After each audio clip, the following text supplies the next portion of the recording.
Let me tell you something that might go against everything you've ever been taught as an artist, and that's that the meaning behind your work doesn't matter nearly as much as you think it does. Not to the people who are actually buying it.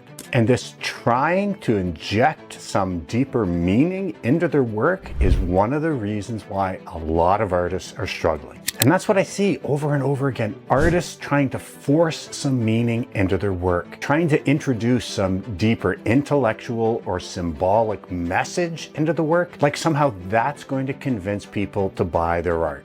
And I get it. I know where this idea is coming from. It's coming from the world of academia, publicly funded galleries, universities, that whole area that's dominated by postmodernism. And over there, meaning is everything. But that's a very different village than the village that we live in, which is the village of commercial sales. So if you're trying to sell your art, if you're doing art festivals, if you're trying to get into commercial galleries, or you're trying to sell your work online, you have to kind of totally disregard what's going on in that different village. That's the village of like the meat dress, Marcel Duchamp's fountain, which was in fact a store-bought urinal, or 39 blank canvases, this kind of thing. Over there, they don't care at all about skill or anything else like that. It's all just about meaning. And actually they look at skill as something that they don't want to have appear in the art.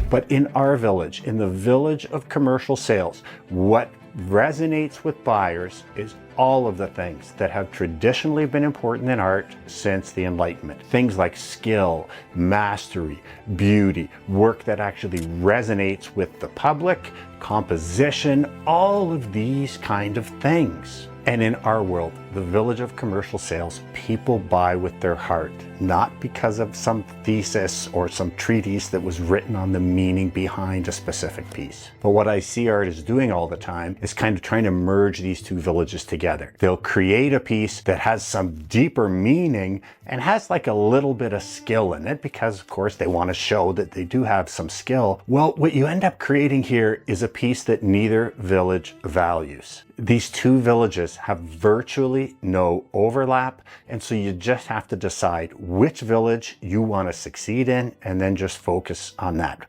Look, it would be like this. In the village of postmodernism, publicly funded galleries, the meat dress, which was actually, raw slabs of meat just hung on a mannequin, very crudely stitched together, that won a Governor General's Award here in Canada. And it was displayed in one of the top publicly funded galleries and museums. And not only that, they actually left it there to rot. So that if you went there 3 weeks after the show opened, not only would you see this crude meat dress, you would smell it. And again, that's what they do over there. But here's the thing, nobody's gonna take that home and display it in their house, right? Because it's not meant for that. It's meant to just provoke ideas, to provoke conversations. There's some deeper meaning about how women are objectified in our society, and all of that's fine. But the thing is, when someone's trying to buy a piece of work that they're gonna hang in their house, they don't care about all that deeper meaning.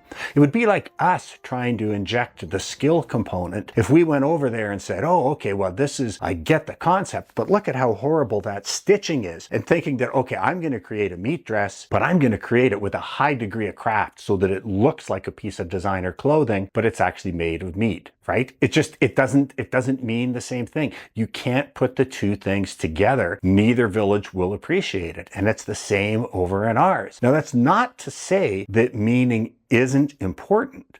But what's really important in the village of commercial sales is not the meaning that you were trying to inject into the work, but it's what is the meaning to the viewer? What does the work mean to them? And that can be incredibly important in someone deciding to buy a piece, but it can have nothing to do with the actual meaning that you had when you created it. Now, I used to worry about this kind of thing because I think, hey, I'm a happy guy. I paint happy paintings. There's not a lot of angst in me. And I could tell you probably over the course of 25 years and selling well over 1,000 paintings and making several $1 million from the sale of my work, I've only ever had about 3 people ask me, like, what's the meaning behind your work?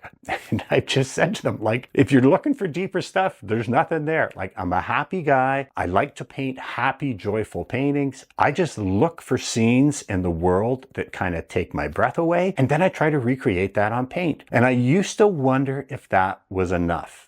Well, I don't worry about that anymore. And I'll tell you a story about why the meaning that I intend or don't have is not important. A number of years ago, I had a solo show at Gallery on the Lake, which was one of the galleries that I was in for many years. And there was a young couple that came to the opening. And they talked to me for a while, and they ended up buying a small piece. And, it was very nice. And so the show was on for a couple weeks. Well, I came back 2 weeks later to kind of help the owner of the gallery move the work around, because my work had been in this great big rotunda where you're just surrounded by the feature artist's work. And Esther, the owner, said, "Oh, I have to tell you a story." She said, "Do you remember that young couple that was in here?" And I said, "Oh, yeah." She said, "Well, a funny thing happened. Like, they were staying next door at the resort for 2 weeks, and the husband was in here every day, and he spent like an hour in the rotunda just surrounded by my work, just looking at my work. And when the couple was leaving at the end of the 2 weeks before the show came down, they came to say goodbye and tell the owner how much they appreciated having the show. And the owner asked the wife, she said, like, I noticed that your husband was in here like every day. Like, what's up with that?" And I get teared up, kind of get a lump in my throat when I tell the story, because what she said was that her husband had just got back from Afghanistan. He was a soldier, and he was suffering from really bad PTSD. And he said to her that the first day when he walked into the gallery on my show on the opening day and was surrounded by my work, he said that's the first time he actually felt peace since he'd been home from the conflict in Afghanistan. And actually, Esther got kind of choked up when she told me as well. And that just brought it home to me that it's like, it's not the meaning that I inject that's important. It's the meaning people take from it. And since then, I've actually heard from a lot of first responders who have said the same sort of thing, that my work just brings them a feeling of peace. And so they love just looking at my work because it just calms them down. And so it's like, gee, if that's not enough, then I don't know what is. So again, don't feel the need to inject some sort of deeper symbolic meaning into your work. Paint pieces that you are passionate about. Work on mastering your skills, creating your own unique voice, and creating work that resonates with the public. If you do that, they will find their own meaning in your work. And at the end of the day, that's the only meaning that's really important. Now, if you want to learn more about creating a decent living from the sale of your art, I'm very excited that I'm actually just in the process of finishing off a book. I've had a lot of my students been really pestering me to write a book, because it's much easier to go search what you need to find in a book than going through hundreds of hours of videos. So the book is actually going to be available for pre-release and pre-sale probably end of April, early May. But right now you can get 5 free sample chapters of the book, and you can get that just by clicking on the link below here. Now, these aren't the first 5. There's actually about 40 chapters in the finished book, but these are 5 chapters that I think are going to give you immediate value right now. If it's your dream to make a living from your art and you want to succeed in the village of commercial sales, then again, really encourage you,